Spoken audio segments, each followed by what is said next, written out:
So today, lads, we're going to talk a little bit about the fourth quarter, and we're going to be talking a little bit about how the Atlanta Dream, in my opinion, just had no answer for Caitlin Clark and the Indiana Fever in that fourth quarter.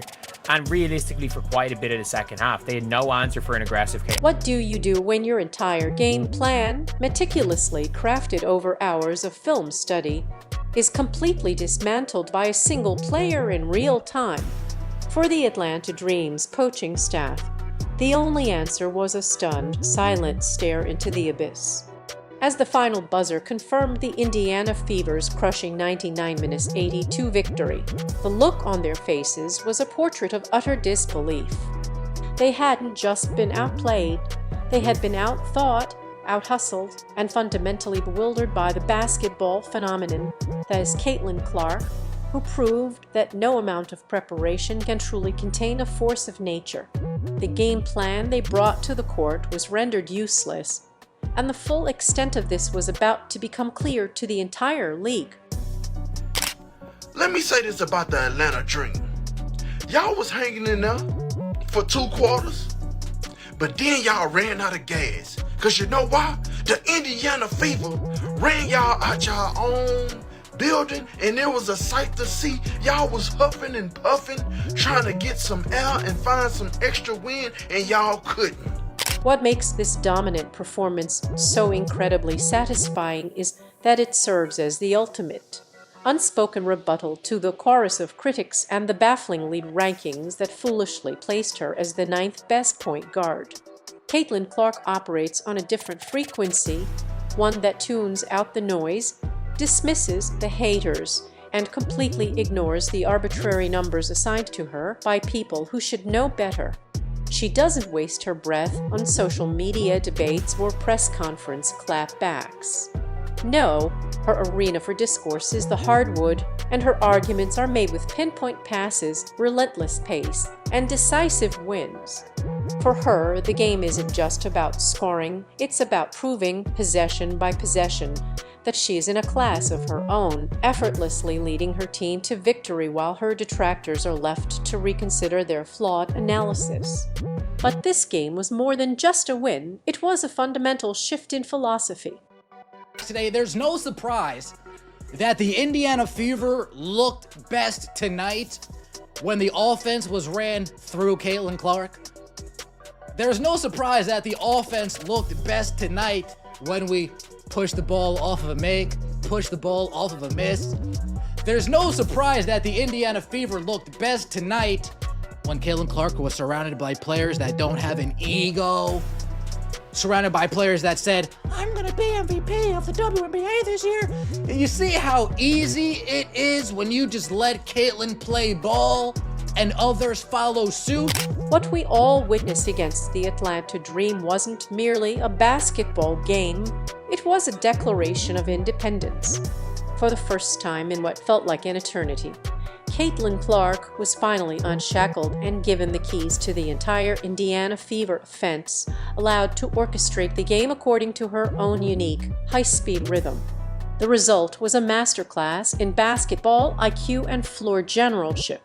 Even though her final stat line read a modest 12 points, her true impact was immeasurable, written in the 9 crucial assists that created easy buckets and the absolute control she exerted over the game's tempo from the opening tip. She bent the will of the entire Atlanta Dream defense to her own, demonstrating that her dominance isn't just about hitting logo threes. It's about a complete and total command of the game that no stat sheet can fully capture, which is precisely what her own coach had been stifling until now. They made sure Caitlin Clark had the ball in her hands. She became the creator of offense. That's what we've been saying. Her and Aaliyah Boston, I believe it was 4 times, got the Stockton-Malone 2-man game working. Dantas got involved at one point with Caitlin Clark. Caitlin was still off on her shooting tonight. But the most stunning revelation of the night wasn't just Clark's performance, but the strategic shift from her own coach, Stephanie White, who finally conceded to the obvious, you have to let Caitlin Clark be Caitlin Clark. For weeks, fans had watched in frustration as the Fever tried to fit their generational talent into a slow, methodical system that neutered her greatest strengths. But against Atlanta, the reins were finally loosened. Clark was empowered to play with a fast-paced, aggressive style, letting the entire offense flow directly through her instincts. She didn't even need her signature long-range bombs to fall to put on a show that left the opposing coach completely shell-shocked. The Dream had likely prepared for a scorer, but they had absolutely no answer for an unleashed playmaker operating at full throttle, a commander who was finally given her army. And the Dream's failed preparation tells an even deeper story. Even when she wasn't exactly getting when it wasn't her putting the ball in the basket or her showing up on the stat sheet, she was burning Jordan Canada. And people don't understand how good Jordan Canada is on defense. She was absolutely burning Jordan Canada. Canada could not stay in front of her. And that is a big thing. That is genuinely a big, big thing. That if you can't stay in front of her, it creates a space for everybody else. And there were some hockey assists, there was good ball movements, there was a lot of things. There was a lot of real positives when it came to Caitlin Clark today. It's almost beautiful in a tragic sort of way when you truly consider the sheer amount of effort the Atlanta Dream's coaching staff must have poured into preparing for this single game. You can vividly picture the late nights in the film room, the whiteboards covered in complex diagrams, all meticulously designed to devise a defensive scheme that could somehow neutralize Caitlin Clark's explosive impact. They would have analyzed every tendency, every favorite spot on the floor, and every play call from her college career, convinced they could crack the code and find the secret to shutting her down before she even got started. Their entire week was likely consumed by the singular challenge of stopping one player. Obviously, tough game. I thought we had a good first half. We were really competitive.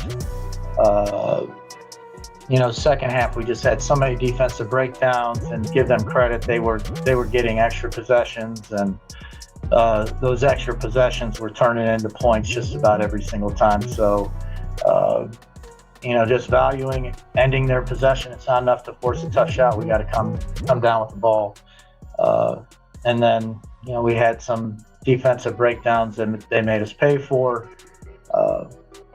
They were able to extend the lead, and then at the end we had to do some gambling and do some things that really were not. The strategic planning sessions must have been intense, exploring every defensive tactic in the book.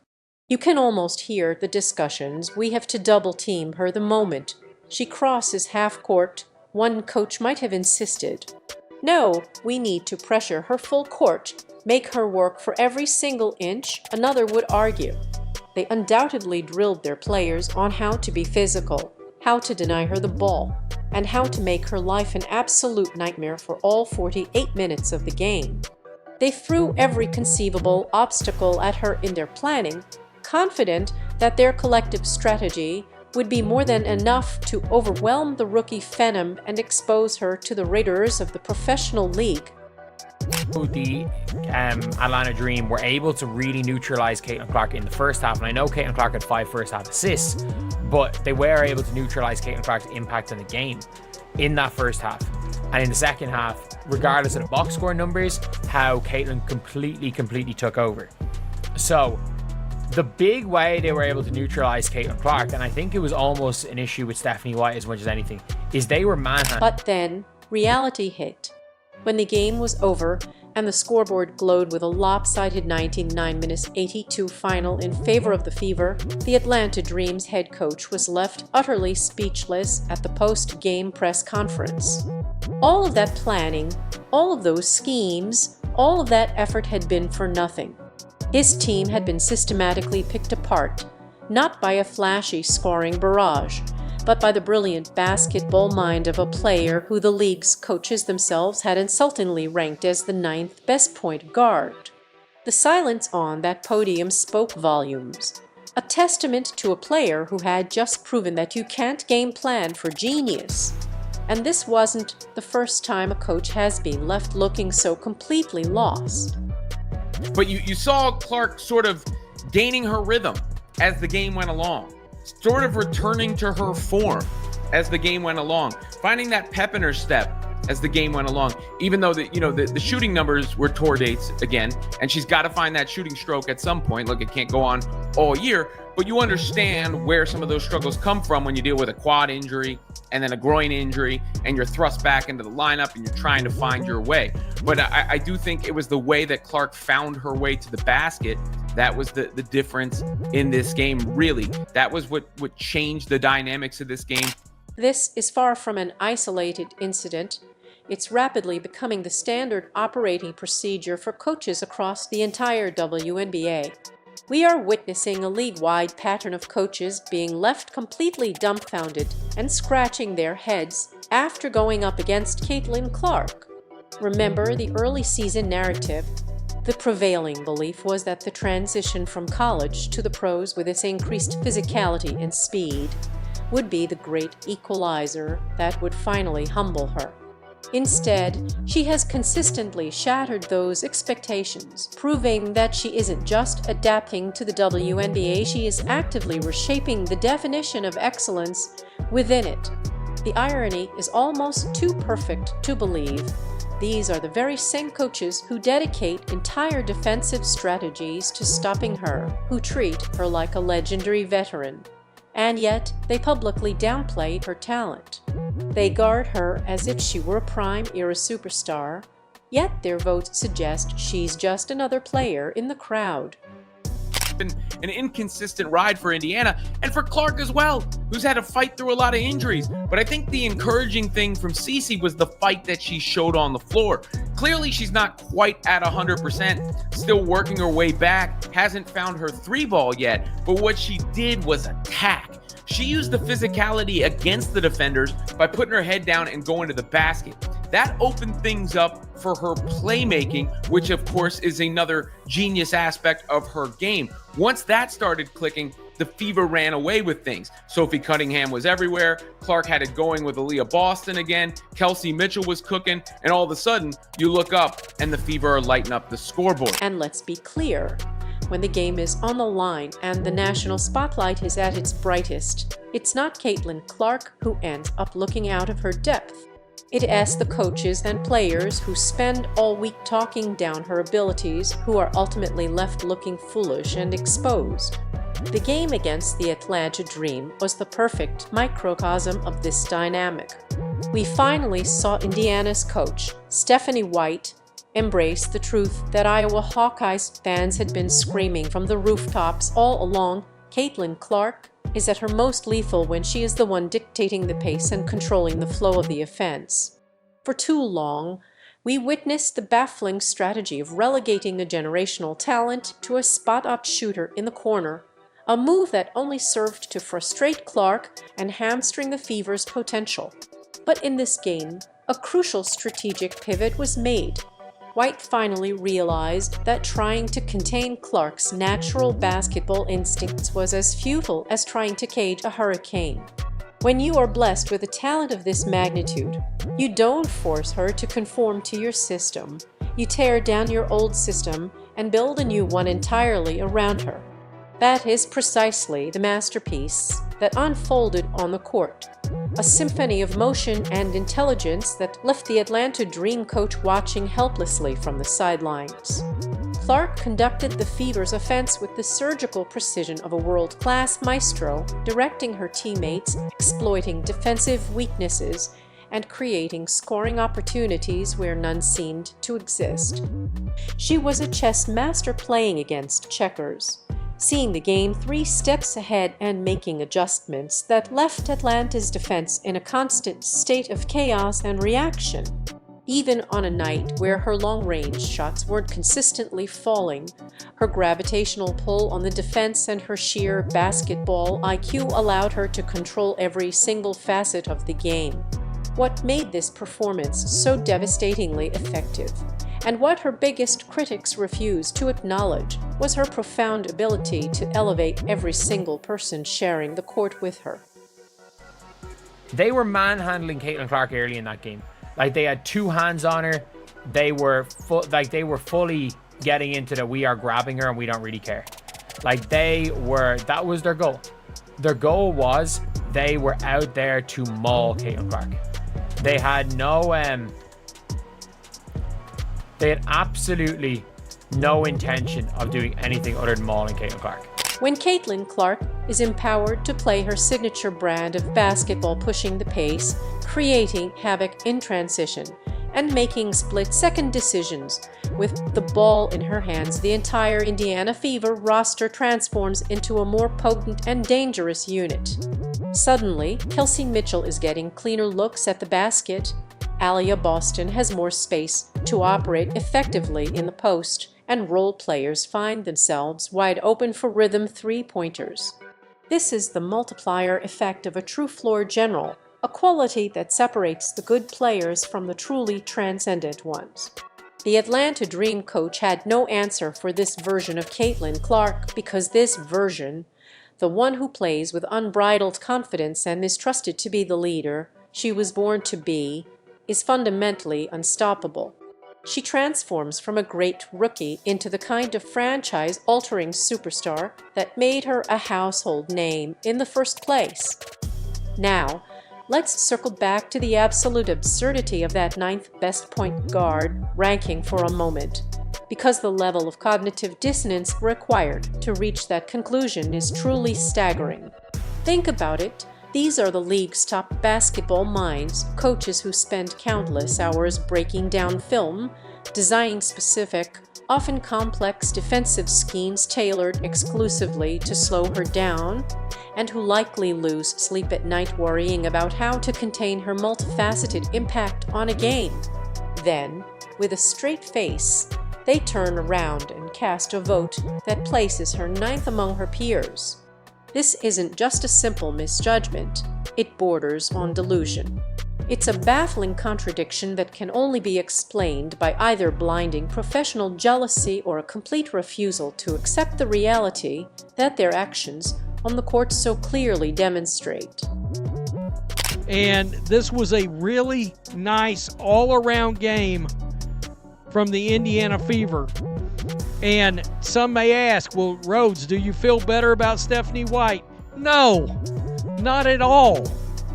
Because until she proves night in and night out she's willing to put the ball into Caitlin Clark's hand and let her be the creator and innovator on offense, I will not be sold. I will not be sold. The fact is, Caitlin's going to start knocking these shots back down at some point. And all of a sudden, her statistics are going to blow up. The undeniable truth is that coaches don't know how to defend her, and frankly, neither do the players. And the most terrifying part for the rest of the WNBA is that she is only going to get better as she gains more experience and momentum. Every single time Caitlin Clark steps onto the court, she is visibly adding new layers and dimensions to her already impressive game. Just when opponents believe they've finally figured out a way to limit her, she unveils a new counter, a different weapon in her ever-expanding arsenal. We are witnessing the real-time evolution of a player who was already great blossoming into something historic. The college version of Clark was spectacular, but this professional version, the one who is learning to navigate relentless double teams, adjusting to the league's intense physicality, and building chemistry with a new set of teammates, is an absolute nightmare for every coach on the schedule. The Atlanta Dream coach's speechless, shell-shocked reaction after the game tells us everything we need to know about where Caitlin Clark truly stands among the league's elite, far more than any contrived ranking ever could.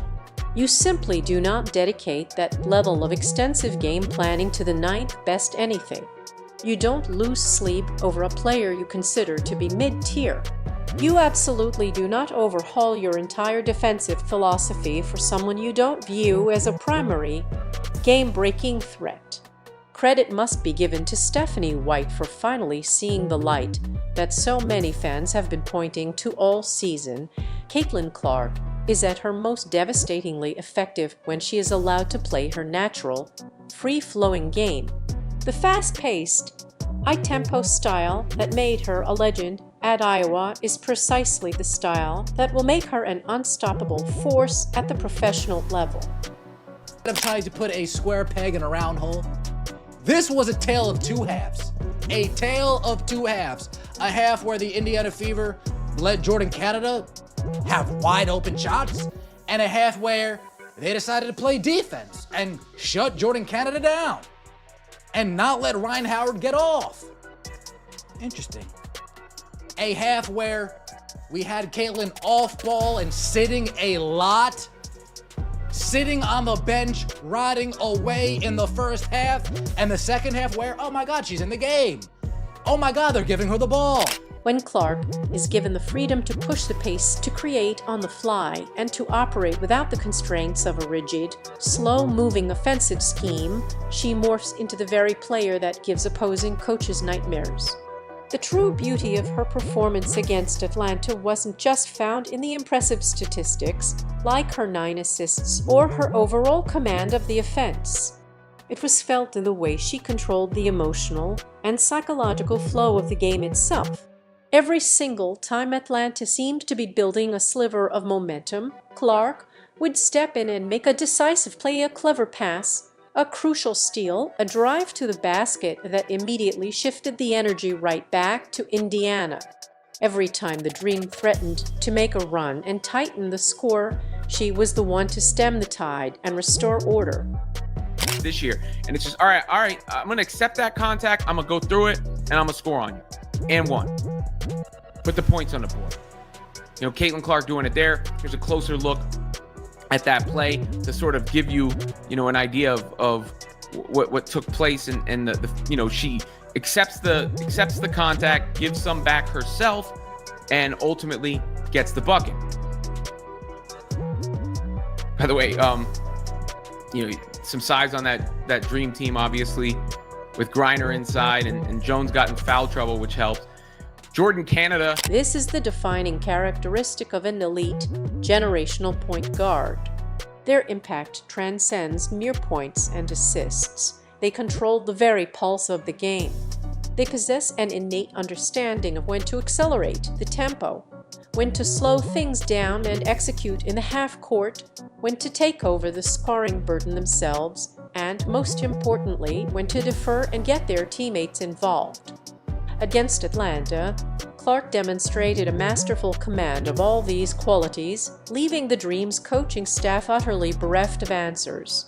The most frustrating element for her opponents is that her influence extends far beyond what can be captured in a traditional box score. Her mere presence on the court fundamentally alters the geometry of the defense. Teams can't afford to help off their assignments for even a second, because she will inevitably find the open player with a laser-like pass. They can't sag back into a passive zone defense, because she will mercilessly torch them from three-point range. They can't even attempt to press her full court, because she'll simply use her size and elite court vision to find teammates streaking for easy, deflating layups. Credit, they were getting extra possessions, and those extra possessions were turning into points just about every single time. So, you know, just valuing ending their possession. It's not enough to force a tough shot. We got to come down with the ball. And then, you know, we had some defensive breakdowns that they made us pay for. They were able to extend the lead, and then at the end we had to, you know, do some gambling and do some things that really we're not that equipped to do, and they made us pay for that as well, and that kind of made the game a little more lopsided. This multidimensional, unsolvable threat is what separates the truly elite players from the ones who are just very good. Caitlin Clark doesn't just beat you, she diagnoses your defensive strategy and then systematically dismantles it in whatever way the game dictates. If you commit to taking away her three-point shot, she'll pivot and become a pass-first point guard, racking up assists. If you try to take away her passing lanes, she'll use her deceptive strength to attack the rim and draw fouls. If you dare to send help defenders or double teams, She will consistently make the correct read and find the open teammate every single time. The Atlanta Dream coach and his team learned this brutal lesson firsthand. They walked into the arena armed with what they believed was a solid, comprehensive defensive game plan designed to contain a rookie. By the end of the night, they had been thoroughly outclassed and outthought by a player supposedly ranked 9th among her peers, a notion that now seems more laughable than ever. The final score of 99-82 doesn't even begin to tell the full story of the complete control the Fever exerted once Clark was finally allowed to operate freely. What makes this all the more remarkable is that she's doing this while battling through the lingering effects of various physical ailments that have plagued her all season. Lesser players would use injuries as an excuse, but Clark has used them as fuel, finding new ways to dominate and impact winning. The message to the rest of the WNBA could not be clearer. Caitlin Clark is not just surviving at this level, she is thriving and rapidly evolving into the most dominant force in the game. Coaches who continue to underestimate her will find themselves in the same exact position as the Atlanta Dream coach, speechless, searching for answers that simply do not exist. What are your thoughts on her performance and the league's reaction? Do you think coaches are finally starting to understand the threat she poses? Let us know your take in the comments section below. And if you enjoyed this breakdown, make sure to smash that like button, subscribe to the channel for more content, and click that notification bell so you never miss an update.